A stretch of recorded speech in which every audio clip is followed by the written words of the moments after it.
ጀግናውን ዮሐንስ ኃያሉን በጸሎት ንቡ ስንቱን ያሸነፈውን ጀግና በክላሽም ሆነ በሽጉጥ ምንም ያጽህቆ ማንም ሊያስጨንቀው ሊያስፈራራው አይችልም ማለት ነውና አማርኛው ሲፈታህ ነው። እንግዲህ ምራትን አይቻለው። ምክንያቱም ይህንን ቦታ ሊመሰርት ወይም ደግሞ ሊያቋቁም የቻለ እግዚአብሔር የገለጸለት ወጣት ኪዳነ ማርያም የሚባል ሰው ነው።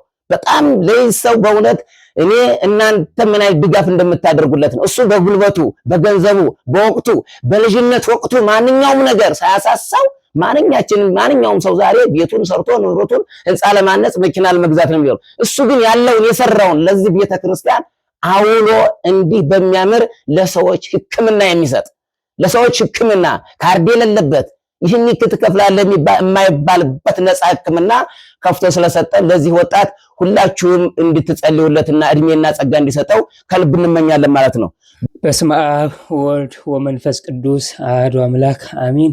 ሰላም ለእናንተ ይብዛላችሁ። በአገር ውስጥም በአገር ውጭም በመላው ዓለም ይሄንን ቪዲዮ የምትከታተሉት ሰላም ለእናንተ ይብዛላችሁ ላለሁ። እንግዲህ በግራር አንበሳ መጥምቀ መለኮት በቅዱስ ዮሐንስ ስም አዲስ ዩቲዩብ ከፍተናል። ሁላችሁም ገብታችሁ ሰብስክራይብ እንድታደርጉልን የእናንተ እገዛ እንፈልጋለንና እንድታግዙን እንላለን።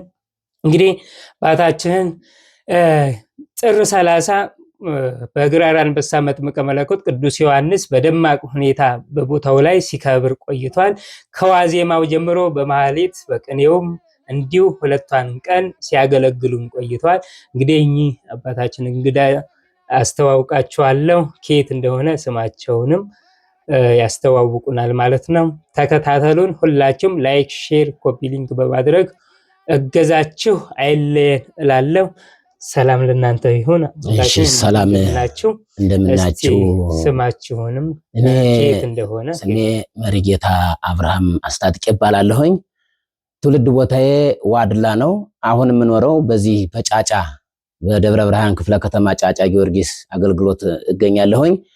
በዚህም ቦታ ስኖር ይህንን ቦታ እስቲ ሂጄ አይቻለሁኝ። እስካሁን ስሰማ የነበረውና ሂጄ ያየሁት ግራር አንበሳ ገዳም በጣም የሚደነቅና በጣም ብዙ ህሙማን የዳኑበት የተፈወሱበት እና ምስክር ሲሰጡ ያየሁበት ነው።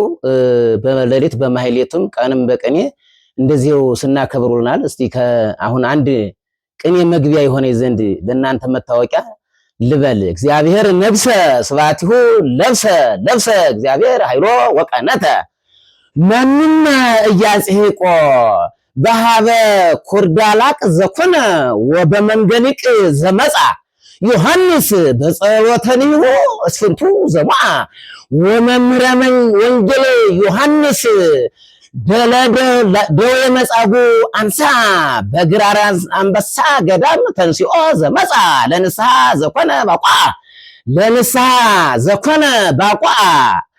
ይህ ማለት ምንድነው? እንግዲህ ዮሐንስ ጀግናውን ዮሐንስ ኃያሉን በጸሎት ንቡ ስንቱን ያሸነፈውን ጀግና በክላሽም ሆነ በሽጉጥ ምንም ያጽህቆ ማንም ሊያስጨንቀው ሊያስፈራራው አይችልም ማለት ነውና አማርኛው ሲፈታህ ነው። እንግዲህ ምንም ያጽህቆ ለዘኩርዳላቅ ኩርዳላቅ ማለት ሽጉጥ ነው። መንገሊቅ ማለት ደግሞ ክላሽ ነው። በዚህ በክላሽም ሆነ በሽጉጥ በማንኛውም ነገር ዮሐንስን የሚያስፈራራው የሚያስጨንቀው የለም ማለት ነው። ምክንያቱም ምንድነው? እስመ ዮሐንስ በጸሎተኒሁ ዮሐንስ በንብ ጸሎቱ ስንቱን አሸንፏልና ማለት ነው። ወመምረ ወንጌል ዮሐንስ ደዌ መጻጉዕ አንሳ የመጻጉዕ ደዌ በሽታን መምረ ወንጌል የወንጌል ገበሬ ዮሐንስ አስነሳ አዳነ ማለት ነው። ምክንያቱም በግራር አንበሳ ገዳም ተንሥኦ ዘመጣ ወደዚህ ወደ ግራር አንበሳ ገዳም ከሩቅም ሆነ ከቅርብ ተነስቶ ለመጣ ለንስሐ ዘኮነ ባቋ ለንስሐ ብቁ ይሆናል ማለት ነው። ለንስሐ ብቁ ይሆናል፣ ከበሽታው ይፈወሳል ማለት ነው። ይህ ማለት እንግዲህ ለሰምና ለወርቁ ንህብ በጸሎተ ንህብ የተባለው አንድ ሰው ተግቶ ከጸለየ በጸሎት ሰይፍ ነው፣ ሁሉን እንደሚያሸንፍ ነው። ትጉህ እንደንብ ሆኖ ሳያንቀላፋ እንቅልፍ ሳይሸንፈው ሳይወሰድ ከጸለየ በቃ ዮሐንስ በጸሎቱ አሸነፈ ማለት ነው። በንህብ ደግሞ ሰፍራው እንዳየሁት እንደተመለከትኩት የሚጠበቀው በንብ ነው። ንቡ ዙሪያውን አለ። አገልጋይ አይነካም፣ አይነክስም፣ አያስፈራራም። አንድ አገልጋይ አልተነከሰም። ግን አካባቢውን በክፋት ለመጣ ለምሳሌ ሽፍታ ወይም ደግሞ ሌላ ነገር ቢመጣ ንቡ ሰፍሮ ያባርራል። አንደኛ ዘበኛ ሆኖ ይጠብቃል ማለት ነው። ይህ ማለት ሰምና ወርቁ ኃይል ላይ ነው። እንግዲህ ያጽህቆ አያስጨንቀውም፣ ያድናል እንጂ አያስጨንቅም ማለት ነው። ከዚህ በመቀጠል ወደ አየሁት ታሪክ ስገባላችሁ በግራር አንበሳ ገዳም ያየሁትና የተመለከትኩት እጹብ ድንቅ የሆነው ምንድነው? በአጭር ጊዜ በ2016 ዓመተ ምህረት ነው የተመሰረተ። እኔ እንኳን በዚሁ በጫጫ ክፍለ ከተማ እየኖርኩኝ ያው ቦታውም የጫጫ ክፍለ የደብረ ብርሃን ክፍለ ከተማ ነው የሚገኘውና እስካሁን እድሉ ደርሶኝ እጅ አላየሁም ነበረ። አሁን ግን በአሁኑ በከበረው በዓል ተገኝቼ ብዙ ተአምራትን አይቻለሁ። ምክንያቱም ይህንን ቦታ ሊመሰርት ወይም ደግሞ ሊያቋቁም የቻለ እግዚአብሔር የገለጸለት ወጣት ኪዳነ ማርያም የሚባል ሰው ነው። በጣም ለዚህ ሰው በእውነት እኔ እናንተ ምን አይነት ድጋፍ እንደምታደርጉለት ነው። እሱ በጉልበቱ፣ በገንዘቡ፣ በወቅቱ በልጅነት ወቅቱ ማንኛውም ነገር ሳያሳሳው ማንኛውም ሰው ዛሬ ቤቱን ሰርቶ ንብረቱን ህንፃ ለማነጽ መኪና ለመግዛት ነው የሚሆነው። እሱ ግን ያለውን የሰራውን ለዚህ ቤተክርስቲያን አውሎ እንዲህ በሚያምር ለሰዎች ሕክምና የሚሰጥ ለሰዎች ሕክምና ካርድ የሌለበት ይህን ትከፍላለህ የማይባልበት ነፃ ሕክምና ከፍቶ ስለሰጠን ለዚህ ወጣት ሁላችሁም እንድትጸልዩለትና እድሜና ጸጋ እንዲሰጠው ከልብ እንመኛለን ማለት ነው። በገዳሙ ያየነው ታሪክ እንግዲህ በውሃ ላይ ሊሰራ ተምሶ ተቆፍሮ በጣም ብዙ ወጪ የወጣበት ነው። ይህ ማለት በአንድ ሰው የሚገፋ አይደለም። እንደገና ደግሞም ከዛው አጠገብ ከጸበሉ አጠገብ የንብ ማሩ ያ ሁሉ ህዝብ እንዴት እንደተዳረሰ የሚገርማችሁ ነገር ነው። ግማሹ ጸበል ማሩን ወስዶ ከክንታሮት ከነቀርሳ እንደገና ደም ግፊትና ስኳር ዳንኩኝ እያሉ ህዝቦች በሙሉ ምስክርነት ሲሰጡ ገረመኝ። እኔ በዕለት ሁለት እንኳን አንዱ ወዲያው መጥቶ ከአዳማ ናዝሬት ማለት ነው መጥቶ አሁን ጧት ልጄን ይዤ መጣሁኝ በጣም ተጨንቄ ነበርና አሁኑኑ መጥቼ አሁኑኑ የማር ጸበሉን ቀምሳ በአሁኑ ሰዓት በጣም የሚገርማችሁ ነገር ነው። በአሁኑ ሰዓት ከመቅጽበት ዳነችልኛል። አንዱ ሰው እኮ ሕክምና ሄዶ ሕክምናው ከተኛ በኋላ ከሰራ በኋላ መርፌው ነው ዳነ የሚባለው አይደለም እንዴ? የመጥምቀ ዮሐንስ ታሪክ ግን በጣም በሚደንቅ ሆነ ወዳውን ሄዶ ወዳው ዳነችልኝ ብሎ ምስክር ሰጠ። ክብር ለእግዚአብሔር ይሁን እና ሁላችሁም በዚህ በሽታ አሁን ለምሳሌ ክንታሮት ማለት በጣም አሁን ብዙ ሰው ምስክርነት ሰጥተዋል። ምስክርም የሰጡት ዋና አንደኛ ክንታሮት ነው። ከክንታሮትና ከስኳር ከደም ግፊት እያሉ ማለት ነው። እንደገና ሌላው ደግሞ ሀብቶቼ ጠፍተውብኝ በሱ ታዛልኩኝ ወዲያውኑ አገኘሁኝ ብሎ ስለቱን ይዞ ሲመጣ አይተናል። ሁላችንም እየሄድን ተሰለን ለመዳን የእግዚአብሔር ፈቃዱ ይሆንልን። ሁላችንም ከቅርብም ከሩቅም በዚህ በግራር አንበሳ ገዳም ጸበል መተነ ተጠምቀን ድነን እኛም ምስክር እንድንሰጥ የእግዚአብሔር ፈቃዱ ይሆንልን።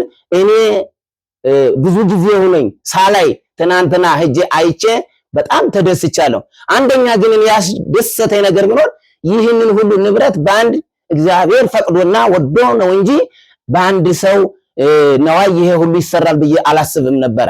ግን እግዚአብሔር አይቻለው፣ ያየሁትን ደግሞ እመሰክራለሁ። እናንተም መታችሁ አይታችሁ የኛ ንብረት ምንድነው የኛ ንብረት ምን ጠቃሚ ነው ብላችሁ ዝግቡ መዝገበ ዘበሰማያት ያለውን ትዘግቡ ትሰበስቡ ዘንድ መታችሁ ከዚህ ከወጣት ኪዳነ ማርያም እንድትማሩ የእግዚአብሔር ፈቃዱ ይሁንላችሁ። እግዚአብሔር በየቤታችሁ ቀስቅሶ መልካም ነገር ያነሳሳልን፣ ኃይለ አጋንንትን ያጥፋልን፣ መንፈስ ቅዱስን ያቅርብልን። እግዚአብሔር አምላክ በመጥምቀ ዮሐንስ ተባርከን በመጥምቀ ዮሐንስ ጸበል ተጠምቀን ከህመማችን ከኃጢአታችን ጭምር ንስሐ ገብተን የመንግስቱ ወራሽ እንድንሆን የእግዚአብሔር ፈቃዱ ይሆንልን። ወስብሐት ለእግዚአብሔር። በዚሁ ይቆየኝ። እኔ መሪጌታ አብርሃም ማስታጥቄ ዘብሔረ ዋርላ የነጃ ሚካኤል። አባታችን እናመሰግናለን። የሚደንቅ ነው። እግዚአብሔር ይስጥልን፣ ጸጋውን ያብዛልን እላለሁ። ግን አንድ ነገር የምጠይቆት አለ። መጥምቀ መለኮት ቅዱስ ዮሐንስ ቤት ነው ያደገው? በበረሃ እንዳደገ እንግዲህ በወንጌሉም በገድሉ ላይም አለ። መጥምቀ መለኮት ጌታን ኢየሱስ ክርስቶስን ያጠመቀ ነውና አስተዳደጉስ ቤት ነበረ? በሚያድግ ሰዓት ምን እየበላ ምን እየተመገበ አደገ? እንዴትስ አኗኗሩን እስቲ ይሄን በጥቂቱ በትንሹ ብታስረዱ።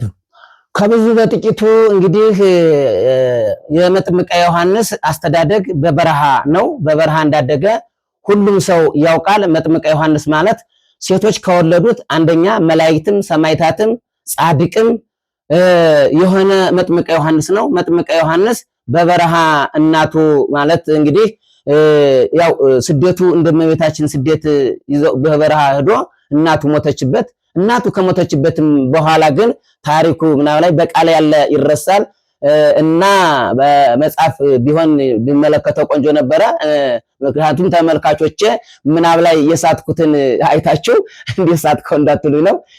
ባጭሩ ዮሐንስ እንግዲህ የግመል ጸጉር ለብሶ ማለት ነው እንደ ግመል ሆኖ በቃ በእንደዚህ ምክንያት በበረሃ ያለምንም ዘመድ አዝማድ ያለምንም ወገን በእግዚአብሔር ፈቃድ ያደገ ዮሐንስ ነው። በረሃኛው ዮሐንስ ነው።